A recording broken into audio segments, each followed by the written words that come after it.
You're here for blood. You're here for drama. Y'all love drama. You just do. You don't want to believe it. You don't want to admit it, but you do. We gotta admit, 2025 is starting pretty strong.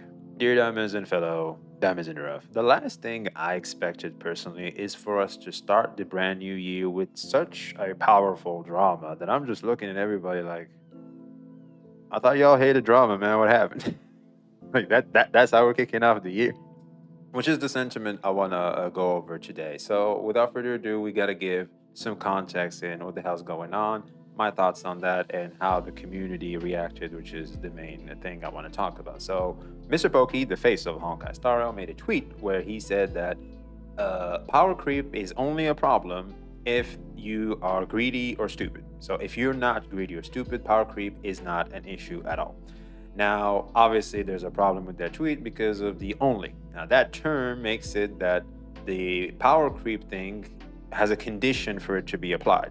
It's like there is no power creep, but it happens only if you're this and that, which technically, like I said before, technically, one can look at it from that point of view, but it's a dangerous point of view because basically what you're doing is you're excusing the devs and their malpractices. And I wouldn't call it maybe malpractice is a big term. Maybe I would call it their predatory tactics and just how far they're willing to push power creep for the sake of revenue.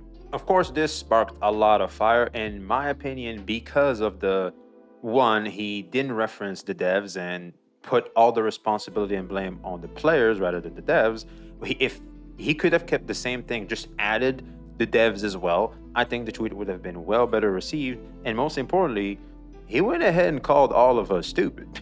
I mean, when you go and call everybody just stupid, when you also have missed some things in your tweet, of course, there will be a lot of backlash. Now, why is this topic still ongoing is simply because Mr. Pokei is not acknowledging the fact that he done messed up when it comes to certain things about this whole conversation. Now, a lot of people are trying to keep pushing against him when it comes to that, but from where I'm sitting in the conversations I've seen him in, he took blame for a lot of the things. The only thing I haven't seen him so far, maybe he did. If someone knows, let me know in the comments below. The only thing he didn't acknowledge is the devs, as in it's their responsibility too. But people are not satisfied because Mr. Pokey didn't get burned from all of this. Which brings me to the topic at hand. Why is it that when someone makes a bad take or makes a little mishap, people need to see blood and fire in the streets? Like, why is this a thing? Because from where I'm sitting, the conversations that were had with Mr. Pokey and this whole topic were on point. Like, that's literally how conversations should be done. Like, why are we still tripping over the fact that, oh no, he got the soft glove in his face? Like, oh, people were going soft on him. No. That's people, one, finally doing what needed to be done since day one, which is having constructive conversations and trying to reach a certain objective through that conversation. Like, we're going back and forth to reach a certain conclusion that's good for the overall community and not just I beat you type conversations. Like, we're not arguing, but we're just constructing a conversation throughout the topic where I listen to you, I understand your point of view, and you listen to my point of view, and we both go out of that conversation better and more understanding of everything. And that's what I feel like happened. I mean, I went in and I didn't even realize people didn't understand this, because I'll be honest, what Mr. Pokey is preaching is something I've realized as I got introduced to Gacha through Genshin Impact. And around those days, I quickly realized that power creep is a thing, but you can always adapt to it. And this is what I need to establish before we move on forward is power creep is a problem that is made by the devs. The players can adapt to said power creep. You can choose to adapt to it or not. That's your choice. This does not excuse the devs' predatory tactics. Nor should you be a good boy and shut the hell up in the way they're doing that power creep. Because the way Honkai Star Rail is doing power creep is bad. It's too fast. It feels like you're always playing catch up, whether it's on information and characters. Whatever you pull for doesn't feel as solid and as strong in 2 months. Like I didn't even feel like that shit lasted. That's like 3 endgame or 4 endgame content that I can feel like the character is the best ever. It's like, bro, come on. Way too fast, not acceptable. The players should not be good boys and shut the hell up when it comes to this particular thing in how Honkai Star Rail does their banners and their power creep. That's not fine. That's not okay. And if you're defending that, you are literally becoming part of the problem. And I will call you the same as we called Genshin dumb fucks back in the day. You will become Honkai dumb fucks. The whole point of us having these conversations and the way I want to construct my channel, etc., is that it's always a conversation towards the devs. The reason why I encourage Wuthering Waves is not because the game is good and everything. The game is good, and don't get me wrong, but it's because dev practices. The devs do things that me as a gamer can appreciate, especially in a live service game where it's all about how the devs treat their player base. The very nature of the types of games I'm playing require good dev practices. So I want to be in an environment in a game where the devs do good practices. I hope that makes some sense. And that's going to be the main thing where it will have me go, you know what? This game, I like this game, just like I like a lot of games, but this particular game has something that the others don't, which is devs and good practices when it comes to the devs. So you know what? I'll spend my time and money here. I don't have a lot of money, but you know what I mean? Time is money. So if you just spend time in this game, it's more rewarding for me to spend it there than, say, other titles. Let's establish another important thing. Power creep will always be a problem, okay? Like a live service gacha game will always have power creep. It's inevitable, like Thanos. However, the way they go about it is important. Like Wuthering Waves will eventually have power creep. The reason why I'm comfortable in Wuthering Waves because like what they did in 2.0, there's now Nightmare Echoes. That's obviously a buff to previous units. And even in their previous game, PGR, I think it was, Kuro games have shown that they always make sure that old units don't get power crept fast. Okay, they will get power crept eventually to oblivion, but it takes a long period of time for that to happen, and you can always just get a few extra resources. I think there's like an extra ascension to them or something that gets added into the game later to help those units still perform to a certain extent. Now, technically, you can always do the same in Honkai Star Rail, but the level of research it requires slash skill set slash, most importantly, copies of old units that, if resource management speaking isn't the best of idea, I mean, you can always invest in your supports when it comes to copies. I think that's like the smartest thing to do in terms of copies in characters, but for DPSs, that's just not wise at all. The way WoWo goes about it is somewhat free-to-play friendly. The way Honkai Star Rail goes about it is they push you for spending, and that's very predatory and just comes off wrong. Like, fix it. Now let's get into what I really want to talk about. The whole, they went soft on him, etc. Look, I'll be completely honest. There was nothing soft about that whole debate. There was just respect and basic understanding of constructive conversations. Like, we're having a conversation that's constructive and both sides are learning something. They're understanding each other's point of view and they're becoming better and making the conversation slash us, the viewers, the listeners to the conversation, more the wiser and more understanding of how all these games go about doing these little predatory tactics of theirs. So the most important thing, what I've realized from this, is that people forget that what the hell they're dealing with. This is a gacha game. They're after your wallet. It's very important to always remember that. However, the way they go about doing that, it can always be put into question and we can have certain pushback when it comes to it. And I feel like people forgot about that. And it's important to always remind people of these things. It's very important. And I think that was the main takeaway from this whole conversation. Now, the problem arose when the community started having some fiery approach and where they needed blood and fire in the streets when it comes to Mr. Pokei because he wasn't punished enough. He wasn't punished enough for his sins. But he did. He did. He technically realized that, oh, wait a minute, there's some things I missed, right? I could have constructed my my conversation starter better, because I guess I would call that a conversation starter. That's why we're all here. And we're moving, right? It was a good slap in the face and a reminder to how things work for players, and that's a good thing. But no, how dare you? You went soft on him. You went this and this and this.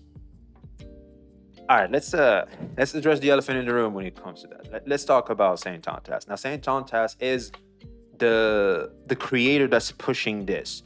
Now, where I'm sitting personally, Saint Chonchas is being a good creator. He's taking advantage of a certain sentiment in the streets and he's using it as content.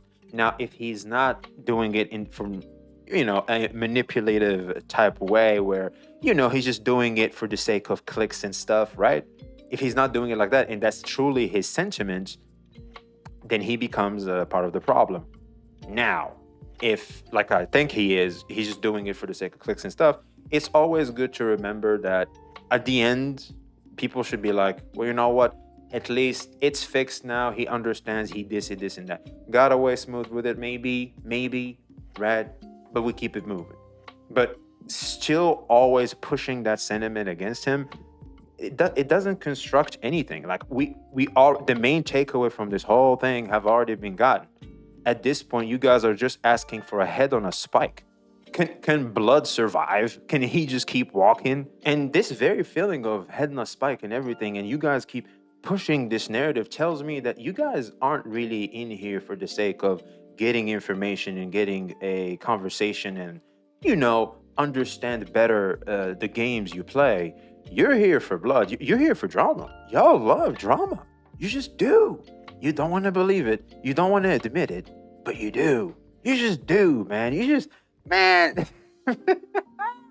If there's one thing I learned from this whole ordeal is that you guys love drama. And this drama is like a form of, now I understand why people call it high school shit, because, oh, I beat you in an argument about a video game. I'm him because, oh, I showed him when it comes to arguments about a video game.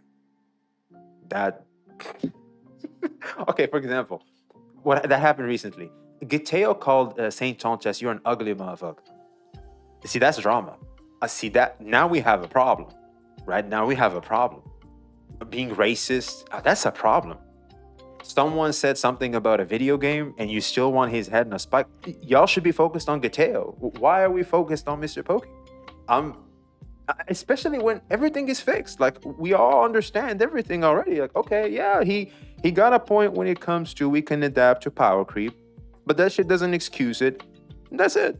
We keeping it moving. No. You gotta show him hell. You gotta burn in hell for that shit, man. Whatever, bro. Y'all gonna make me lose respect to a lot of y'all in this damn community. I'm not gonna lie. The gacha community is in a very healthy state right now, in my opinion. I don't think we have fucked up drama since Giteo. I think Giteo, that's fucked up. Now that's messed up.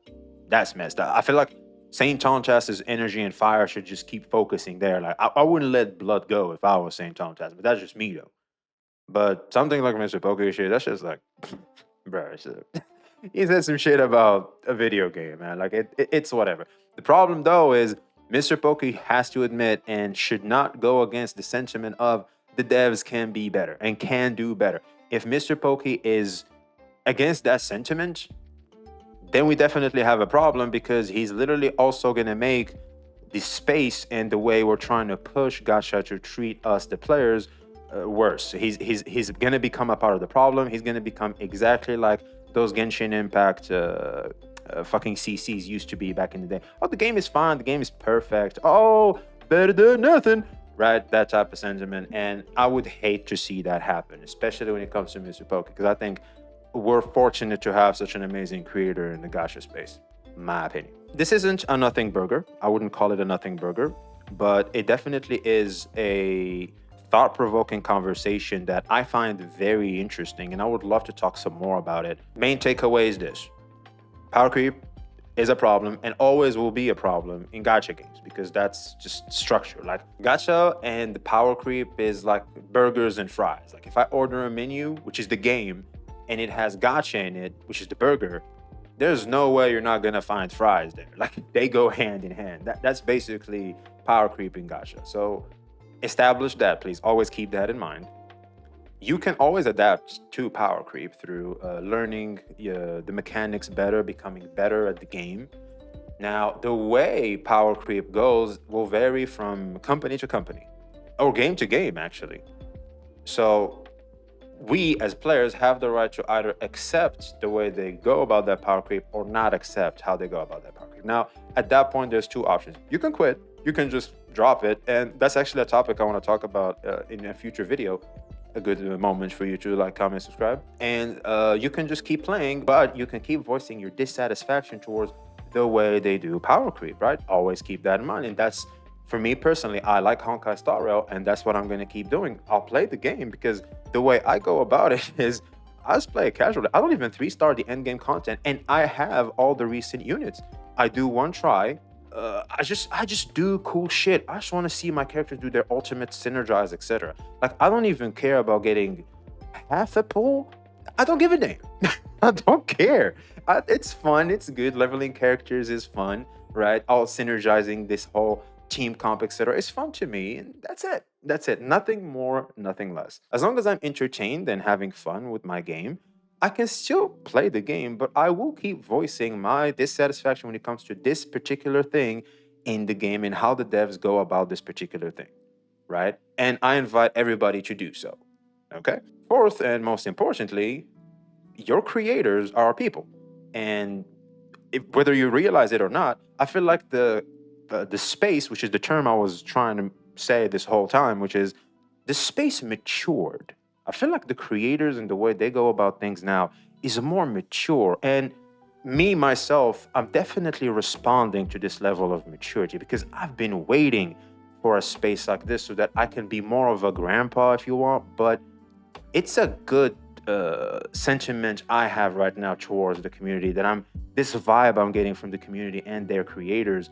I personally just love it. Like, it's a good one, and I encourage us to keep going down this path. I know for one, I will be going down this path and continuing down on it because it's about damn time we took this path. And most importantly, us, the community, and the way we respond towards, say, for example, someone that made a mistake should vary depending on how bad it was. Now, of course, the way Mr. Pokei went about it is slightly immature, and at this point I think he's just trolling. That's just me though. I think he's being a good creator. He's farming the flames that he sparked through that tweet.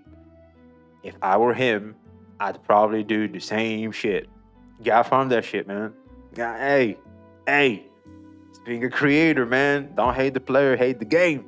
It is what it is, man. Don't be hating. But Mr. Pokei should definitely apologize for the term stupid, or take responsibility for it, because that's a big term. And people called me nice for, no, don't say stupid. No, stupid is a big fucking term, you retard. Yes, people are still going to react poorly to the way you just called them stupid because, okay, I'm a casual. I don't care about 3-starring and all that. Am I stupid because I complain about a clear problem in how the devs do their shit? That makes me stupid? That's not it. That's not even fucking accurate. So make sure that the stupid part is not as generalizing the player base. Make sure the stupid, because when he explained it, then I realized, okay, so if this is where you're applying the term stupid, that makes sense. But generalizing the whole player base in the term stupid there is fucking retarded. It doesn't even make sense. So that's my sentiment, and maybe why this is still an ongoing thing right now and why people still want his head on the spikes, because, well, you came after them first and you didn't even cook when it comes to that tweet. So they kind of have you by the balls when it comes to that, and they're going to keep squeezing. Gage. So yeah, solutions going forward, just maybe take some responsibility when it comes to the stupid part. Make sure that it's just for the greedy players that want everything, and entitled players that think they can just get everything when it comes to free to play and stuff like that. Yeah, if a player is thinking like that, they're stupid, sure.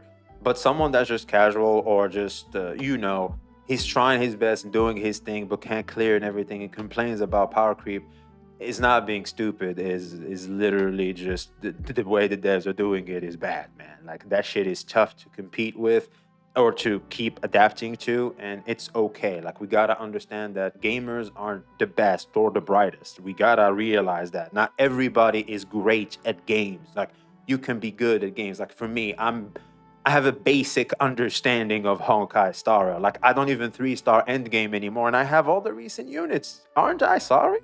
Right? That doesn't make me stupid. It just makes me a fucking player, man. I know shit, right? I'm not an idiot. It is what it is, man. It's whatever. Who cares? That doesn't excuse what the fuck they're doing, though. So yeah, Mr. Pokei, just make sure the stupid part is clear, and which type of player are we talking about exactly? Don't make the whole player base that, because that's too much of a generalization. And most importantly, us, the community, well, let's make sure we always keep a mature way in how we go about responding to people that didn't even make their whole point clear. Like, let's just point out the flaws and that's it. Like, let's not have an emotional response to someone that maybe just keep trolling. As at this point, is probably just trolling. All right. So yeah, I feel like this whole thing could have been averted if we are just less emotional, and this could end right now if we're less emotional and more mature in the way we're going about it. Yes, I'm trying mad hard to not call all these people immature and oh, he got off softly, etc., because their sentiment is valid because they were called stupid. Whether you want to believe it or not, you insulted them first. So yeah, they may be reacting immaturely towards it, but it's kind of deserved though. So I'm refraining from calling them immature. So yeah, I feel like beyond this, it is what it is, and y'all sure love drama though. Y'all be hating on me, going, "He's a drama goblin. He's this and that." That's the most interesting shit, and y'all just proved to me that yes, it is. Yes, it is. Like, are we just gonna sit here and pretend this isn't interesting? That this whole people dynamic and how people are reacting to this, how Mr. Pokei is taking it, how the other bigger creators are reacting to it, and how the community is reacting to them and the way they're taking it, etc. You're telling me that's not the fucking interesting part about this whole Gacha community? If me being interested in this makes me a drama goblin, hey, you know what? I'll take that title, man. I'll fucking take that title. But yeah, that's me. I hope everything is clear. I think I'm well-rounded everything. If I missed anything, please let me know in the comments below. And yeah, I think this was great. I think this was probably one of the best dramas we can have to start the year and for us to better understand what we're dealing with. It's a good thing. It's a good reminder of what the hell we're doing. I think it was great. Like, comment, subscribe. See you.